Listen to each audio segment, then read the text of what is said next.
요즘 맨발 걷기가 건강 회복과 각종 질병 치유에 도움이 된다는 사실이 알려지면서 전국적으로 열풍이 불고 있습니다. 여러 카페와 동호회까지 생겨나면서 단체로 맨발 걷기를 하러 다니기도 합니다. 또한 방방곳곳 맨발 걷기 성지를 돌아다니며 건강을 회복하고 친목을 도모하는 사람들도 늘어나고 있습니다. 각 지자체에서도 맨발 걷기 열풍에 힘입어 맨발 걷기를 위한 길을 조성하고 있습니다.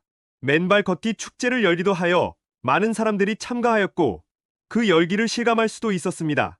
언론에서도 맨발 걷기의 효능을 보도하면서 여러 암이 급속히 호전된 사람, 허리 통증이나 무릎 통증이 없어진 사람, 중증 당뇨병이나 고지혈증이 나아진 사람 등 각종 질병이 나았다는 사람들이 많았는데요. 맨발 걷기를 한 지 불과 몇 개월 만에 효능을 보았다는 사람들이 대다수였습니다. 그래서 오늘은 맨발 걷기의 효능과 주의할 사항에 대해 말씀을 드리겠습니다. 영상을 끝까지 시청한 뒤 도움이 되셨다면 주변에도 공유해 주시고 좋아요, 구독도 부탁드리겠습니다. 시작합니다. 우선 맨발 걷기의 효능부터 말씀드리겠습니다. 첫 번째는 발지압에 따른 혈액순환입니다. 발은 제2의 심장이라고 불립니다. 고대 중국 의학서적인 황제내경에서는 모든 병은 발에서부터 시작하고 피곤하면 발이 먼저 쇠약해지며 건강을 유지하려면 발부터 보호하고 발을 보호하면 늙지 않는다 라고 적혀 있습니다. 우리 몸에서 중요한 발은 심장에서 가장 멀리 떨어져 있기 때문에 혈액순환이 비교적 쉽지 않고 노폐물이 쌓이기 쉬워 각종 질병의 원인이 될 수 있습니다. 그래서 발 관리에 조금만 신경을 더 써준다면 우리의 몸은 더 건강해질 수 있습니다. 발을 건강하게 관리하기 위해서는 혈액순환을 원활하게 해줘야 하는데 가장 쉬운 방법이 발지압입니다. 발에 분포하고 있는 각종 경혈점을 자극하는 발지압과 맨발 걷기는 같은 원리입니다. 맨발 걷기를 하면 혈액순환이 원활해지고 유산소 운동, 불면증 완화, 체온 상승 효과도 더불어 기대할 수 있습니다. 실내에서도 신발을 신지 않고 맨발로 걷고 있지만 야외에서 맨발 걷기를 하는 이유는 지압이론 때문입니다. 지압이론이란 야외에서 흙길을 걸으며 돌멩이, 나무의 뿌리, 나뭇가지 등이 발바닥을 자극하며 우리 몸의 각종 장기에 혈액이 왕성하게 공급되어 신체 기관의 활성화를 돕고 면역 체계를 강화하게 되는 것을 말하는 이론인데 맨발로 걸으면 웬만한 병에 걸리지 않게 된다고 하고 있습니다. 그리고 맨발 걷기에는 접지 이론이라는 것이 있는데요. 접지는 영어로 어싱이라고도 하며 우리의 신체가 지구 지표면과 맞닿으면서 생기는 좋은 신체적 효과를 말합니다. 나무나 동물들은 물론 모든 생명체들은 땅을 맨발로 밟고 살아야 그 생리적 체계들이 정상적으로 작동되도록 설계되어 있다는 통찰에서 나온 것입니다.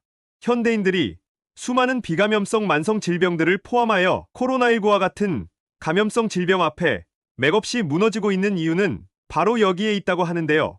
부도체인 고무 밑창을 댄 신발을 신고 절연체인 아스팔트, 시멘트, 우레탄, 아스콘 등 포장도로를 걷고 고층 아파트와 빌딩 등에 살면서 1년 365일 땅과의 접지가 차단된 상태에서 살아가고 있음에 문제가 생긴다고 합니다. 즉, 땅과 접지의 차단에 따른 전자의 결핍 현상이 그 원인이라는 것입니다. 그래서 접지 이론에 따른 맨발 걷기의 효능 두 번째는 활성산소 제거 효과입니다. 사람은 산소가 없으면 살 수가 없죠. 산소를 태워서 에너지를 생산해야 하는데 산소를 쓰고 나면 활성산소라고 하는 산소 찌꺼기가 생깁니다. 음식을 먹고 나면 대변이 생기는 것과 같은 원리인데요. 산소는 전자가 두 개씩 쌍을 이루고 있지만 활성산소는 한 개의 전자를 잃어버린 상태이기 때문에 매우 불안정하고 이런 활성산소들이 우리 몸을 떠돌면서 여기저기 공격을 해서 염증을 일으키고 DNA 변형을 일으켜 암을 발생시키는 주요 원인으로 지목이 되고 있습니다. 우리 몸에 있는 활성산소는 양의 전하를 띠고 땅에는 음의 전하를 띤 자유전자가 있는데 맨발 걷기를 하면 땅에 있는 자유전자가 몸에 올라와 활성산소가 중화된다는 것입니다. 암이나 고혈압 등 현대 문명병의 90%는 활성산소 때문인데 땅을 밟음으로써 활성산소가 중화되니 항산화 작용과 혈액 희석 작용으로 건강 유지에 상당히 좋은 효과가 나타나게 됩니다. 예부터 땅의 기운을 얻고 살아야 한다는 말도 있습니다. 그런 것들이 다 우리 선조들이 과학적으로 증명하진 못했지만 이런 접지 효과를 경험적으로 알고 있었을 것이라 생각됩니다. 맨발 걷기 효능 세 번째, 혈액의 점성 조절 효과입니다. 적혈구의 표면은 전하를 띠는데 서로 응집해서 혈액 속에 각종 단백질과 같이 엉키면 혈액의 점도가 끈끈하게 높아지게 됩니다. 접지 효과는 이러한 혈액의 점성을 묽게 한다는 연구 발표도 있는데요. 우리 몸의 혈액이 끈적해지면 혈액 순환에 문제가 생겨 혈전이 생기기 쉽습니다. 이러한 혈전은 심혈관 질환과 뇌혈관 질환을 일으키는 주요 원인이 됩니다. 그런데 맨발 걷기를 하면 혈액 속 세포끼리 밀어내는 힘이 활성화되면서 혈액이 묽어진다고 합니다. 점성이 끈적해져 혈액순환이 잘 안되면 혈압도 높아지게 되는데요. 맨발 걷기를 하게 되면 혈압이 떨어지는데 크게 효과가 있습니다. 신발을 신고 걸었을 때와 맨발로 걸었을 때의 운동 전후 혈압 차이도 크다고 하는데요. 모 방송에 출연한 실험자는 신발을 신고 걸었을 때는 혈압이 1에서 2밖에 안 떨어졌지만 신발을 벗고 걸었을 때는 혈압이 5에서 15 단위로 뚝뚝 떨어졌다고 말하였습니다. 또한 맨발 걷기를 하는 사람들은 땅과 접지를 함으로써 우리 몸과 땅의 전자 교환이 일어나고 전압 수치를 측정해보면 알 수 있다고 하는데요. 실제 우리가 신발을 신고 걸을 때 우리 몸에 흐르는 전압은 약 300mV이지만 맨발로 땅을 밟으면 0mV로 측정됩니다. 땅이라고 해서 아무 땅을 말하는 것은 아닙니다. 고무를 밟을 때, 아스팔트를 밟을 때, 마룻바닥을 밟을 때 전압 측정 효과는 모두 다르게 나타납니다. 그중 가장 좋은 것은 황토이며 모래와 흙 같은 자연의 땅입니다. 향토적이고 정감 있는 단어인 황토길이 우리의 건강을 지켜주기도 하는 좋은 길인 것입니다. 맨발 걷기 효능 네 번째, 우울증 완화와 수면 개선 효과입니다. 맨발로 해변 모래사장을 밟을 때 발가락 사이로 감기는 모래와 진흙의 포근한 감각을 기억하시나요? 맨발 걷기 자체가 우리 몸의 스트레스와 경직된 근육을 풀어주는 힘이 있다고 합니다. 숲의 풍경을 보면서 흙 냄새를 맡고 흙과 작은 자갈 위를 맨발로 걸으면 시각, 후각, 촉각 등 다양한 감각기관이 자극받아 불안감과 우울함 등이 완화된다고 하는데요. 실제로 흙 속의 지오스민은 숲속 나무가 뿜어내는 피톤치드처럼 심리적 안정을 주는 효과가 있습니다. 또 맑은 공기를 마시고 햇볕을 쬐면 행복 호르몬이라고 불리는 세로토닌 분비도 촉진되어 우울증을 개선시키는데 효과가 크다고 합니다. 우울증이 개선되니 잠도 잘 잘 수 있겠죠. 하지만 잠을 잘 잘 수 있는 또 다른 이유가 있다고 합니다. 수면장애가 있는 12명의 사람들에게 8주간 맨발 걷기를 하게 한 결과 스트레스 호르몬인 코티솔 호르몬이 야간 수면 중에 크게 감소했다고 합니다. 밤 시간에 코티솔 수치가 감소하고 코티솔 호르몬 분비가 24시간 주기 리듬에 자연적으로 맞춰지면 수면제를 먹지 않고도 자연스럽게 숙면을 취할 수 있다는 겁니다. 맨발 걷기의 효능 다섯 번째, 염증 치료와 통증 완화입니다. 맨발 걷기를 하는 동안 직접적인 땅과의 피부 접촉은 통증을 줄이고 호중구와 림프구 수를 변화시켜 염증 치료에 영향을 미칩니다.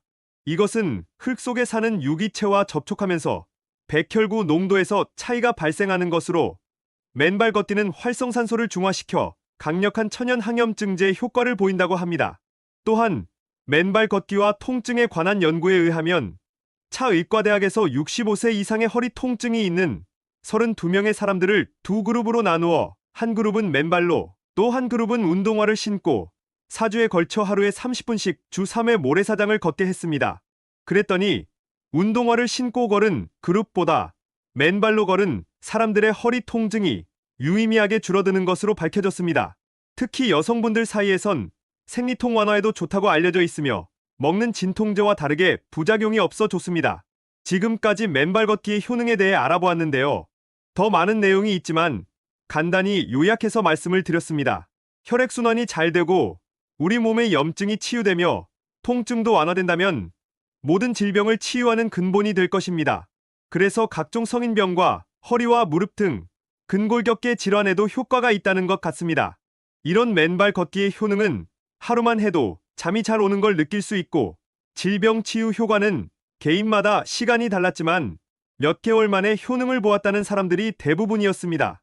체지방량, 골격근량, 콜레스테롤, 중성지방, 당화혈색소, NK세포 활성도, 항산화 능력 등 여러 측정에서도 놀랍게 개선된 모습을 보여 실험에 참여했던 의사들도 예상은 했었지만 눈으로 보니 정말 놀랍다는 반응을 보이는 경우도 있었습니다. 의사들은 특별히 걷지 못하는 경우가 아니면 대부분의 질병에서 운동을 하라고 권해주며 특히 나이 드신 분들은 많이 걸으라고 하는데요. 몸에 좋은 걷기를 맨발로 한다면 시너지가 커서 그 효과가 배가 되는 것 같았습니다. 그래서 암이 나았다, 혈압이 정상으로 돌아왔다, 허리와 무릎 관절 통증이 사라졌다, 잘 걷지 못하다가 걸을 수 있게 되었다, 뇌경색으로 거동과 말을 잘 못하다가 상당히 호전되었다 등 여러 좋은 후기가 나오는 것 같습니다. 이렇게 몸에 좋은 맨발 걷기, 이제 그 주의점을 알려드리겠습니다. 맨발 걷기를 처음 시작하는 분들은 반드시 적응 기간을 가지셔야 합니다. 오랫동안 신발만 신고 다녔다면 발의 근육량도 적은 상태이고 발을 보호하는 지방층이나 피부도 얇아진 상태일 겁니다. 운동을 안 하던 사람이 갑자기 무거운 역기를 들면 다칠 수 있듯이 발이 땅에 익숙치 않은 상태에서 갑자기 맨발로 만보 걷기를 한다든지 산길을 걷는다든지 하면 다치거나 족저근막염 같은 것이 생길 수가 있으니 처음에는 부드러운 흙길에서 시작하고 어느 정도 익숙해지면 운동량을 늘리면 되겠습니다. 그리고 맨발 걷기는 운동 후 마무리가 중요한데요. 운동이 끝난 후에는 발을 깨끗하게 씻고 가능하면 따뜻한 물에 발을 담가 마사지를 해주고 피로를 풀어주면 좋습니다. 발바닥이 거칠어질 수 있기 때문에 보습 로션을 발라주는 것도 필요합니다. 걸으면서 나도 모르게 발에 상처가 났을 수도 있으니 발에 상처난 곳은 없는지도 잘 체크해 주시기 바랍니다. 또한 잔디밭은 웬만하면 피하는 게 좋습니다. 특히 가을철에는 잔디밭에서 걸을 때 쯔쯔가무시병에 걸릴 위험이 있으니 조심하셔야 합니다. 쯔쯔가무시병은 풀에 붙어있는 털 진드기 유충에 물려서 발생하는 세균성 감염 질환인데요. 1에서 2주의 잠복기를 거쳐 고혈, 오한, 두통의 증상을 나타내며 제때 치료하지 않으면 중추신경계 감염까지도 초래할 수 있으니 주의하셔야 합니다. 그리고 맨발 걷기 할 때 가장 큰 리스크는 땅에 떨어진 금속물이나 쓰레기를 모르고 밟았다가 파상풍에 걸릴 수 있다는 위험입니다.